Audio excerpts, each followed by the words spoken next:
ക്ഷേത്രത്തിൽ ഏകാദശിയോടനുബന്ധിച്ച് അഭിഭാഷകർ സംഘടിപ്പിച്ചു പോരുന്ന കോടതി വിളക്ക് എന്ന ആഘോഷത്തിന്റെ പേര് മാറ്റണമെന്ന് ഹൈക്കോടതി. ആഘോഷത്തിന്റെ പേരിലെ കോടതി എന്ന വാക്ക് എടുത്തു മാറ്റണമെന്നാണ് നിർദ്ദേശം. മതപരമായ ചടങ്ങിന് ജുഡീഷ്യറിയുമായി ബന്ധമുണ്ട് എന്ന ധാരണ സൃഷ്ടിക്കും എന്നാണ് കോടതി നിരീക്ഷിക്കുന്നത്. ഷബ്ന KM വിവരങ്ങളുമായി ചേരുകയാണ്. ഷബ്ന, അത് ജുഡീഷ്യറി എപ്പോഴും ഈ മതങ്ങൾക്കൊക്കെ അതീതമായി നിലനിൽക്കണം എന്നുള്ളത് തന്നെയാണ്. അപ്പോൾ ഹൈക്കോടതിയുടെ ഇക്കാര്യത്തിലുള്ള ഇടപെടൽ അതും എത്രമാത്രം നിർണായകമാണ്? എന്താണ് പറയുന്നത് ഹൈക്കോടതി?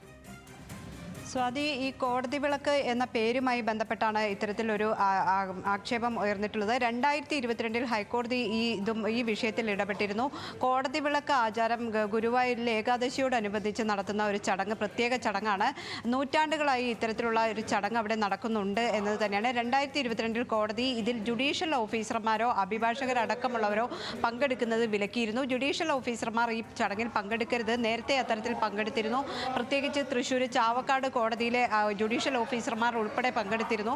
അത് കോടതി വിലക്കി. അതോടൊപ്പം തന്നെ അന്ന് ഈ കോടതി വിളക്ക് എന്ന പേര്, അതിൽ കോടതി എന്ന പരാമർശം, അത് അല്ലെങ്കിൽ ആ പേരിലുള്ള കോടതി ഒഴിവാക്കണം എന്ന് നേരത്തെ നിർദ്ദേശിക്കുകയും ചെയ്തിരുന്നു. എന്നാൽ പിന്നെ ഇപ്പോഴും കോടതി വിളക്ക് തുടരുന്നു എന്ന് ചൂണ്ടിക്കാണിച്ച് ഈ നൽകിയ പരാതിയിലാണ് ഇപ്പോൾ ദേവസ്വം ബെഞ്ച് ഈ ഒരു നടപടി സ്വീകരിച്ചിട്ടുള്ളത്.